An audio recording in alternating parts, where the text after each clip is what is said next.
माता की, श्री स्थान पुरुष की, अपने अपने श्री गुरु गोविंद की, श्री सर्वसंत वैष्णव भगवान की। सीताराम जय सीताराम,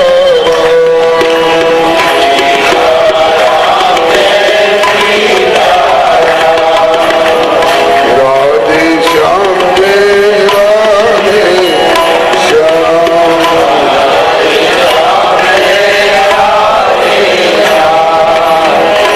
सीताराम जय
कृष्ण भगवान की, श्री अयोध्यानाथ की, श्री वृंदावन बिहारी लाल की, श्री वैकुंठनाथ की, श्री प्रहलादपति की, श्री गौरी शंकर भगवान की, श्री हनुमंत लाल की, श्री उद्धव गोपी संवाद प्रसंग की, श्री सर्वसंत वैष्णव भगवान की। श्री प्रभु कृपा से हम सब अतिशय भाग्यशाली है जो भारत भूमि में मानव शरीर प्राप्त हुआ है, सत्संग गोष्ठी मिल रही है और इसमें हमारी अभिरुचि है। प्राप्त समय का सदुपयोग करने के लिए श्री गोपीजनों का और उद्धव जी का संवाद की ओर संकेत है। बड़ा ही गंभीर प्रसंग है, बुद्धि अल्प है, जानकारी भी सीमित है। इतने गंभीर प्रसंग पर श्रीमद् भागवत सप्ताह ज्ञान यज्ञ कथा के अवसर पर एक दिन में भी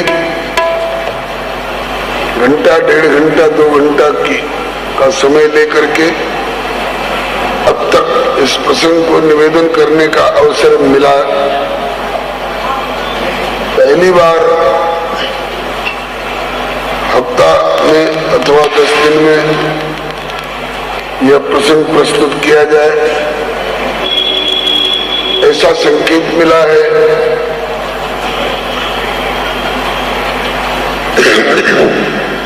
प्रभु की प्रेरणा जान करके अपने पूर्वाचार्यों का, श्री लाडली लाल का एवं उद्धव दादा का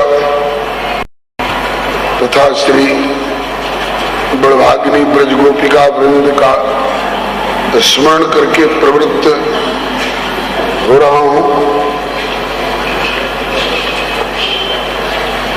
श्री गुरुदेव की कृपा से जो कुछ प्रसाद मिला है उसके अनुसार निवेदन करूंगा। हमसे अधिक विज्ञ और अधिक अधिक वर्णन करने में सक्षम महानुभाव भी यहाँ विराजमान होंगे ही।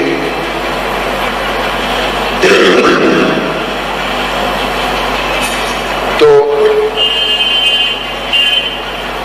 इस प्रसंग के वर्णन में जो कुछ आपको जचने लायक मिल जाए उसे, जिनका चरित्र है उनके प्रति, और जिन गुरुजनों से मुझे प्राप्त हुआ है उनके प्रति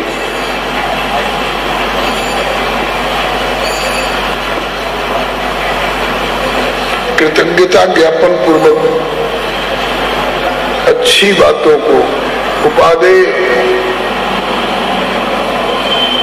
प्रसंगों को, सुक्तियों को आप उनके प्रति कृतज्ञता ज्ञापन पूर्वक ग्रहण करेंगे। जो कहने में त्रुटि हो जाए उसके लिए अपने इस पाले पोसे हुए बालक की भूल सोच करके कृपा पूर्वक क्षमा करते हुए सुधार करेंगे। यह प्रसंग बड़ा ही गंभीर, बड़ा ही रसमय, बड़ा ही रहस्यमय, करुण रस से ओतप्रोत। साहित्यकारों ने करुण रस को बहुत ही महान कह करके स्वीकारा है। हम लोगों का हृदय जो है वो लाह की तरह, चपड़ा की तरह बताया गया है। उसकी ही प्रकृति उसी के स्वभाव का है। आपने लाह देखा होगा, चपड़ा देखा होगा, कठोर रहता है। उस पर आप चाहें कि कोई मुहर मार करके छाप उखाड़ दे, संभव नहीं है। लेकिन उसको थोड़ा आंच दिखा करके पिघला लिया जाता है। जब द्रवित स्थिति में आ जाता है तो उस समय जहां रख करके और जैसी मुहर की छाप आप देना चाहेंगे वैसी दे सकते हैं। उसमें लाठी बनाने के लिए, लाख की चूड़ी बनाने के लिए बहुत बहुत रंगों का भी प्रयोग किया जाता है। आपने देखे होंगे, सूखे लाख के ऊपर, सूखे चपड़ा के ऊपर आप कोई रंग डालेंगे, सूखा रंग होगा तो उड़ जाएगा, गीला रंग होगा तो पानी का रंग कालांतर में धुल जाएगा। और तैल चित्र वाला पेंटिंग का, वाइन पेंटिंग वाला रंग अगर होगा तो ऊपर ऊपर रह जाएगा, उसके भीतर तक वो रंग प्रवेश नहीं करता। लेकिन जब चपड़ा को पिघला लिया जाता है और वो तरल हो जाता है तो उसमें आप जैसा रंग डाल दीजिएगा वो बाहर भीतर सब तरह से उसी रंग को ग्रहण कर लेगा। तो इसी तरह से हमारा चित्त जो है जब तक द्रवित स्थिति में नहीं आया है, हमारा हृदय पिघला हुआ स्थिति में जब तक नहीं है, तब तक वह लाख मुहर मारते रहिए, उस पर कोई प्रभाव नहीं पड़ता। और जब वो पिघली हुई स्थिति में रहे, द्रवित स्थिति में रहे, तो उस समय आप जिस तरह का चाहें उस पर छाप अथवा रंग डालेंगे, उसको वो ग्रहण कर लेता है और स्थायी होता है। तो और प्रसंगों में चित्त के द्रवित होने की संभावना कम रहती है, लेकिन करुण रस जब आता है उस समय रसिकों का, खास करके हृदयहीनों की बात नहीं कही जा रही है। हाँ, घड़ियाल का हृदय कहीं पसीजेगा थोड़े और द्रवित होगा थोड़े। भैंस के आगे बीन बजाओ, भैंस बैठ पगुड़ाए। लेकिन जो सरस हृदय वाले हैं उनका हृदय करुण रस के प्रसंग में द्रवित होता है और उस समय जो भी उस पर छाप डाली जाए जिस रस की, वो अमिट होती है और पक्की होती है, गहरी होती है छाप। ये श्रीमद् भागवत महापुराण में वर्णित उद्धव गोपी संवाद प्रसंग, सीधे उद्धव गोपी संवाद पर नहीं आऊंगा। श्री नंद बाबा गोपी में से नहीं है, गिने जाएंगे, ये गोप है और इनके साथ भी उद्धव जी का संवाद हुआ है, वो भी बड़ा मार्मिक है। भगवान श्री कृष्ण और उद्धव जी का भी संवाद बड़ा मार्मिक है। यशोदा मैया और उद्धव जी का संवाद भी बड़ा मार्मिक है। ये सबको एक साथ क्रम से लेकर के चलेंगे। भगवान श्री कृष्ण मथुरा में कंस के कारागार में प्रकट हुए, सब जानते हैं आप लोग। और कंस के डर से अपने इस 8वें लाल को बचाने के लिए श्री वसुदेव जी ने इन्हीं की आज्ञा से ये ऐसा लाल प्रकट हुआ है वसुदेव जी के यहाँ कि जन्मते ही बोलने बतियाने लगा। चतुर्भुज रूप में प्रकट हुए प्रभु और अपना परिचय दिए। और श्री वसुदेव देवकी जी का भी पूर्व जन्म का, और एक जन्म का नहीं 3 जन्म का परिचय दिए। आप पूर्व जन्म में कृष्णी नाम के और सुतपा नाम के प्रजापति दंपति रहे। आपने ब्रह्मा जी की आज्ञा से तप किया। मैं तप का फल देने के लिए आया। मैंने कहा प्रसन्न हूं, आपकी जो इच्छा हो वर मांगिए। तो आपने मांगा कि आप जैसा पुत्र चाहिए मुझको, मेरे जैसा दूसरा कोई है नहीं, मैं अद्वैत तत्व हूं। इसलिए मुझे कहना पड़ा कि मेरे जैसा दूसरा कोई है नहीं, इसलिए मैं अपने जैसा पुत्र कहां से दे दूं। तो क्या प्रभु आपके प्रति की गई मांग हमारी निष्फल होगी? बोले नहीं, जो चीज मांगी गई अगर वो नहीं दी गई तो उसको 3 गुना करके अगर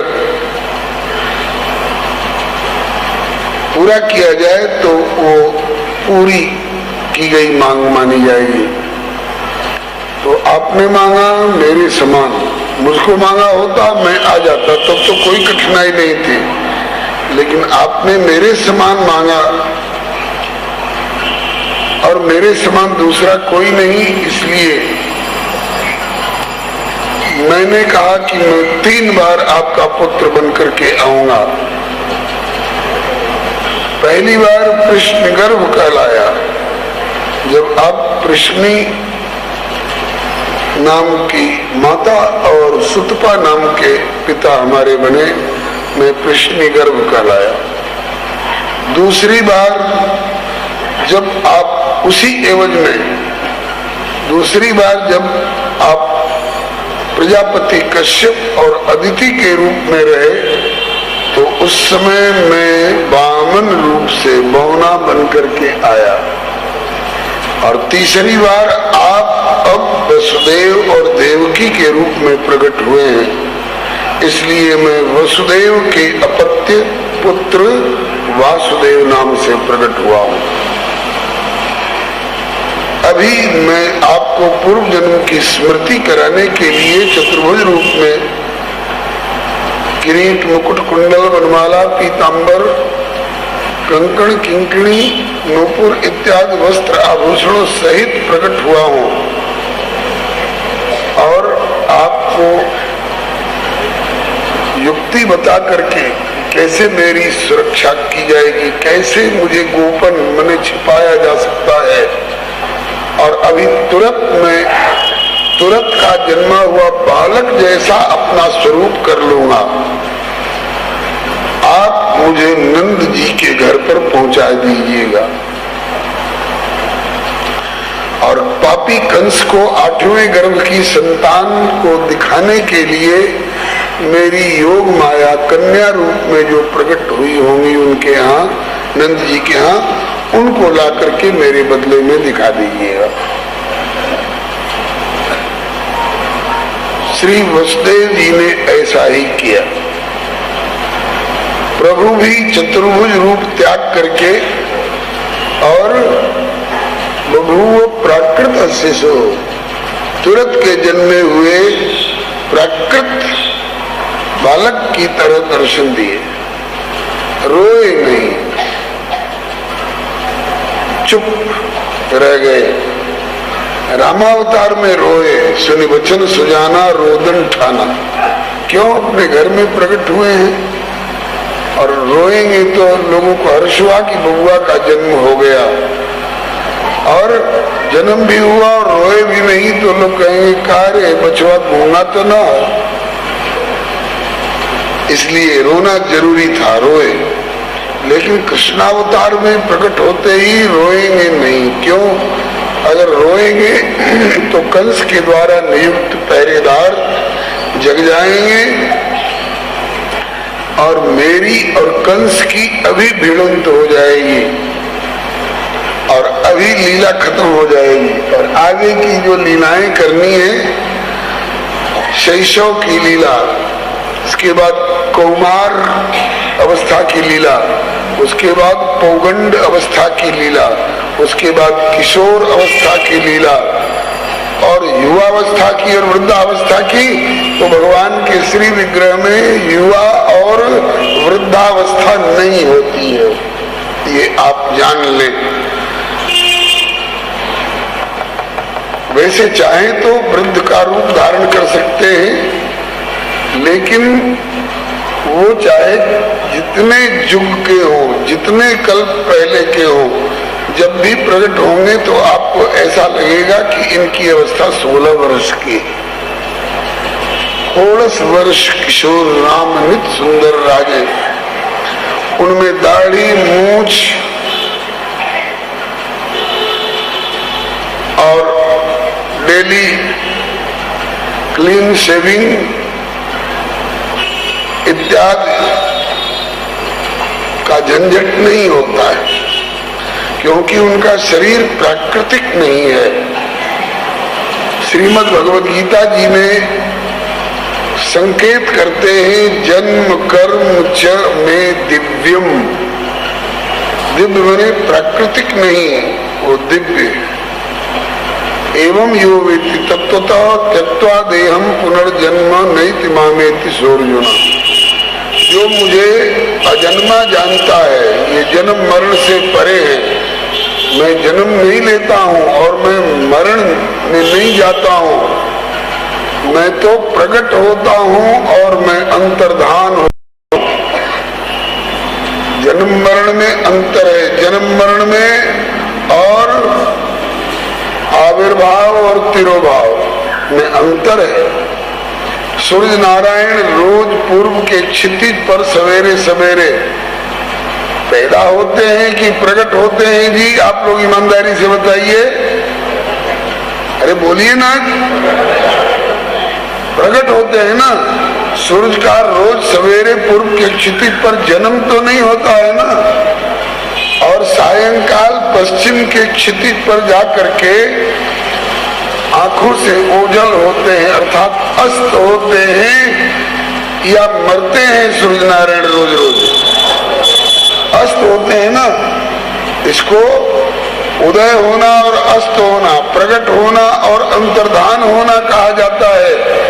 इसको जन्मना और मरना नहीं कहा जाता है। इसलिए भगवान के अवतारों के समय में यदि इनके संबंध में कोई ये कहता है कि अरे राम और कृष्ण पैदा हुए और मर गए, आजकल कुछ लोग हैं ऐसे जो ऐसा कहते हैं, खास करके गुरुताई का दम्भ भरने वाले, कि असली तो अमृत तत्व मैं हूँ, राम और कृष्ण तो पैदा हुए और मर गए।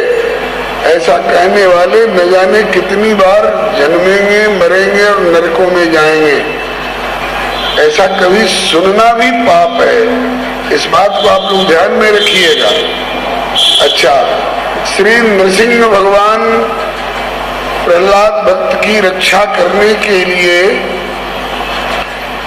हिरण्यकशिपु के दरबार वाले पत्थर के खंभे में से पैदा हुए कि प्रकट हुए जी? पैदा तो नहीं हुए ना। उनका नार और काटना तो नहीं न पड़ा। और प्रहलाद भक्त की रक्षा करने के बाद नरसिंह भगवान अंतर्धान हो गए कि मर गए? अंतर्धान हो गए। ऐसे ही जिस अवतार में प्रभु प्रकट हुए, अंतर्धान हुए, अब किसी दो चार अवतार में, ऋषभ अवतार में, पृथु अवतार में, बुद्धा अवतार में इन्होंने यह भी लीला दिखाई है कि जन्म लिए और शरीर त्याग दिए। तो भी आप ये मत समझिएगा कि भगवान खत्म हो गए। वो अनादि है, अनंत है, अजन्मा है और अमरण धर्मा है। उनमें जन्म और मरण नहीं होता। ऐसे भगवान श्री कृष्ण ने जन्म के ही समय में माता और पिता देवकी और वसुदेव को अपना दिव्य स्वरूप का दर्शन करा के परिचय देकर और इनकी भगवत्ता में विश्वास उत्पन्न करके, अपनी भगवत्ता में विश्वास उत्पन्न करके और अपने उस चतुर्भुज किशोर रूप को तो अंतर्हित कर लिए और नन्हे से सद्यजात तुरंत के जन्मे हुए बालक होकर के और लीला करने लग गए। हाथ पांव फेंक करके खेलने लग गए, रोए नहीं तो कंस से कहीं इसी समय मुठभेड़ न हो जाए, इसलिए रोए नहीं। वसुदेव जी चुपके चुपके इनको ले जाकर प्रभु की आज्ञा अनुसार नंद जी के घर में गोकुल में ले जाकर पहुंचा दिए। बीच में जमुना जी को पार करना पड़ा। प्रभु साथ रहे इसलिए सुविधा करते गए। एक राष्ट्रपति जब चलते हैं, उनकी सवारी चलती है तो आगे आगे सुविधा करते चलते हैं लोग। और ये अनंत अनंत ब्रह्मांडों के स्वामी आ रहे हैं और मथुरा से गोकुल में जा रहे हैं, तो क्या यमुना जी उनका मार्ग अवरुद्ध कर देंगी? नहीं।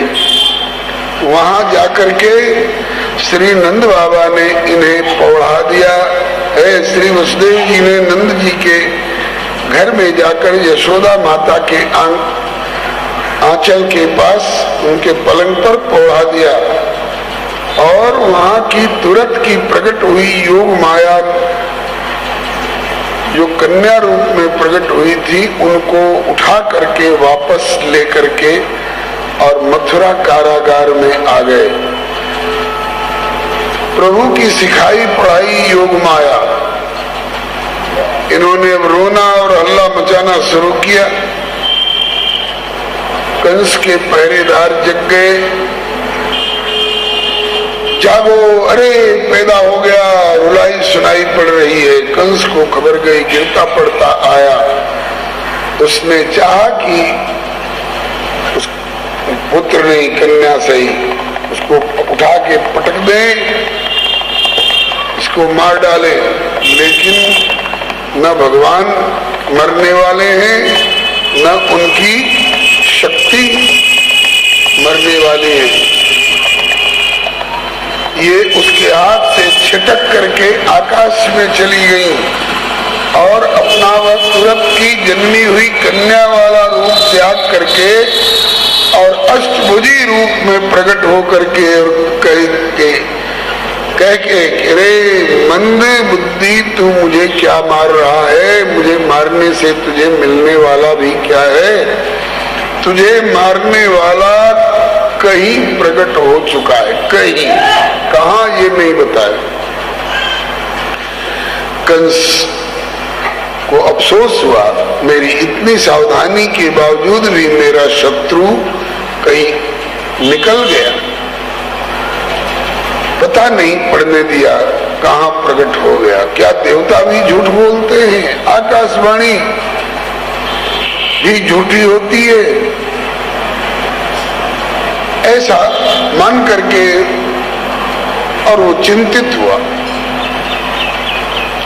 लेकिन पता लगाओ, अभी तो पैदा ही हुआ है ना, जहाँ पैदा हुआ है उसको मार डाला जाए। उतना भेजी गई, तृणावर्त भेजा गया, शक्टासुर भेजा गया, बकासुर अघासुर भेजे गए। भगवान को मारने वाला कौन पैदा हुआ है? वहां जाकर के और ये असुर मारे गए, प्राणांत हुआ और इनका उद्धार हुआ। भगवान श्री कृष्ण ने 11 वर्ष और कई महीना तक ब्रज में लीला करी। गोकुल, वृंदावन, नंदगांव, गोवर्धन, बरसाना इत्यादि उनकी लीला का क्षेत्र है। और 11 वर्ष से कुछ महीना ज्यादा के हुए तो नारद बाबा ने दो तरफा बिचवैया का काम कर दिया। कंस के यहाँ जाकर के बोले, क्यों राजन बड़े चिंतित, बड़े उदास मालूम होते हो? हाँ गुरुजी, क्या बताऊं, मेरा शत्रु मरता नहीं है। बोले मारने की क्या क्या कोशिश की? बोले पूतना को भेजा, घासुर को भेजा, बकासुर को भेजा, तृणावर्त को भेजा, यही वहां जाके मर जाते हैं, उसको नहीं मार पाते। नारद बाबा ने पूछा कि अपने इन पहलवानों को तुमने एक साथ भेजा कि बारी बारी? बोले बारी बारी है। धक तेरे की, इतने बड़े राजनीतिज्ञ हो करके ये कौन बुद्धिमानी करते हो? यहाँ से तुम एक पहलवान को भेजते हो, ये अकेला रहता है और वहां उनका बहुमत है। कृष्ण बलराम तो है ही, ये नहीं कहा कि वो भगवान है। कृष्ण बलराम तो है ही, उनके और सखा और सब परिकर मिल के मार डालते होंगे। बोले गुरुजी, ये बात तो हमारे ध्यान में अब तक आई नहीं थी। अब क्या कर, आपने ठीक कहा, अब क्या करना चाहिए? तो नारद बाबा ने कहा कि उन्हीं को यहाँ क्यों नहीं बुलवा लेते हो? कोई बहाना बनवाओ और उन्हीं को बुलवा लो, यहाँ तुम्हारा बहुमत रहेगा, तुम्हारे बहुसंख्यक पहलवान रहेंगे और वो दो रहेंगे अकेले।